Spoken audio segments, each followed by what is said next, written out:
Қасқыр, түлкі және есек ертегісі. Бір күні қанішер қасқыр, айлакер түлкі және аңқау есек үшеуі бір сайдың ішінде жолығысып қалады да, жайғасып отырып әңгімелесе бастайды. Біздің басымыз не кешпеді, депті түлкі сөзді әріден қозғап. Осы өмірімізде істеген жақсы жаман істерімізді айтып, өзіміздің қылықтарымызды өзіміз бір байқап, саралап көрсек қайтеді. Мұнымыз бұдан былай қандай да бір ауыр қылмысқа бармауымыз үшін сабақ болар. Сол істеген істерімді айтсам, менің күнәм жеңілдей ме? Депті қасқыр әкіреңдеп. Түлкі бұлаңдай алдын орап, кеңесті қыздыра түсіпті. Қане, не істегеніңді түгін қалдырмай, жасырмай айтшы, тыңдап көрелік. Оны айтуда қиынау, ештеңе емес, күнәң жеңілдейді. Бір күні қарным ашып, ішек қарным шұрылдап келе жатыр едім, деп бастапты сөзін қасқыр тамағын кенеп қойып. Қалың тоғайдың арасында бір доңызға көзім түсті. Тарпа бас салып, жарып жібердім. Аштық алды-артыңды ойлата ма? Ай-шайға қарамай сылқия тойып алдым. Оны қойшы, әсіресе оның балаларына обал болды ма деп ойлаймын. Әйтсе де олардың ажалына анасы себепкер болды. Басында бармақтай миы болса, 12 торайын иесіз тастап, жалғыз өзі тоғай кезіп кетуші еді. Сонан соң әлгі доңыздың жетім қалған 12 торайына бардым.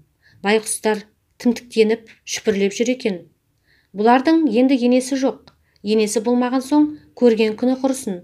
Аштан өлер деп жаным ашыды да, бәрін де жей салдым. Міне күні бүгінге дейін осы қылығым дұрыс па, бұрыс па деп ойланумен жүрмін. Ой қасек-ай, өкінетін ештеңесі жоқ, өте дұрыс істеген екенсің, депті сонда түлкі күлмеңдей қарап. Егер сен болмасаң, бәрібір аштан өліп, айдалада қалар еді. Шіреген өлігі ештеңеге жарамас еді. Торайларын иесіз қалдырып, қаңқып жүрген доңыздың өз обалы өзіне. Кішкене торайларды жетімсіретпей, жөнін тапқаныңда сауап болған. Онда өкініштісі жоқ екен ғой, деп қасқыр езуін жалап қойып. Түлкі қошеметтей қолдайды. Сауап іс істегеніңе өкінбе. Ал енді өзің айтшы түке, даланың кербесісің ғой, сенің де осындай оқиғаны бастан кешірген кезің болды ма? Күнәсіз пенде бар ма бұл жалғанда, депті түлкі күрсініп. Қасқыр ентелей ынтығады. Не кештің, басыңнан айтшы. Бір күні нәм бір қызыл әтешті қораның іргесінен ұстап алдым да, мойнын бұрап жіберіп, үнін өшірдім, депті түлкі барлық сырын ақтарған болып. Жеп болған соң жан-жағыма қарасам, байғұстың балапандары әкесінің шашылған мамықтары мен төгілген қан жынын көріп, шұрқырасып жылай бастады. Қой, бұларды зары еңіретіп тастап кетпейін, обалына қалып мұратыма жетпеспін дедім де, балапандарды да бір-бірлеп ұстап асай бастадым. Сөйтіп, жетім қалған балапандардың көз жасын тыйдым. Бұл ісім қалай, дұрыс па, әлде өкініш пе? Табылған ақыл екен, деп қостапты қасқыр сол кезде. Әйтеуір әлгі балапандардың обалына қалмапсың ғой, жанашырлық дегенің өзі осы емес пе? Қасқыр мен түлкінің айтқанына есек таңданып, маңқая тыңдап отырыпты. Сол кезде, ал есек, енді сен айтшы, өміріңде қандай қылмысты іс жасадың, деп сұрапты түлкі орағыта. Есек не айтарын білмей басынан өткен оқиғаларды есіне түсіріп, ойлана отырып қалыпты. Не айтарымды білмеймін. Қылмысың көп-ау шамасы, деп кимелеп жөнеліпті түлкі. Сонда қасқыр, қысылып, қымтырылмай айта бер, депті жебеген боп. Бізде ештеңені жасырмадық қой. Әй байғұс, депті түлкі сумаңдап, қылмысыңды біреуге айтсаң, бойың сергіп қалады.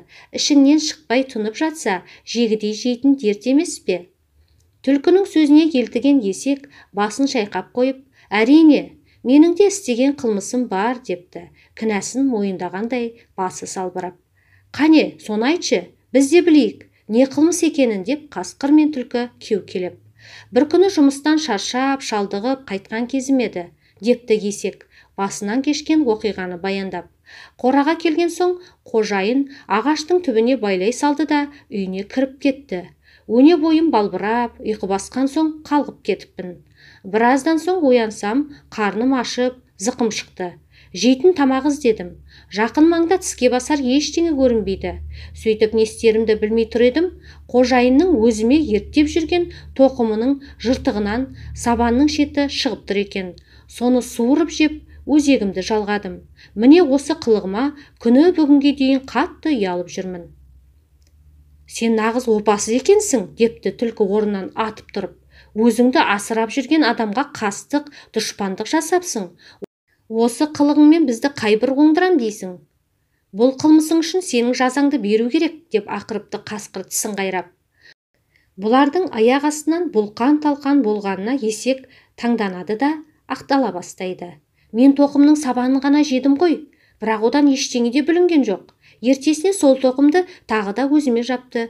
Тіпті сен сол қылмысыңды да мойындамайтын түрің жоқ қой, депті түлкі кіжініп. Опасыздығың да содан. Опасыздың көзін жою керек, деп күжілдепті қасқыр. Мұндай опасыздың ауыр қылмыскердің жазасы не, деп сұрайды түлкі ашуланып. Сонда қасқыр қаһарланып үкімін айтады. Көзін жою керек, бұл қылмыскерге сол лайық. Есек қашып құтыла алмапты. Сөйтіп қасқыр мен түлкі аңқау есекті өлім жазасына кесіп, жарып салып, сылқия тойып жөндеріне жүре беріпті.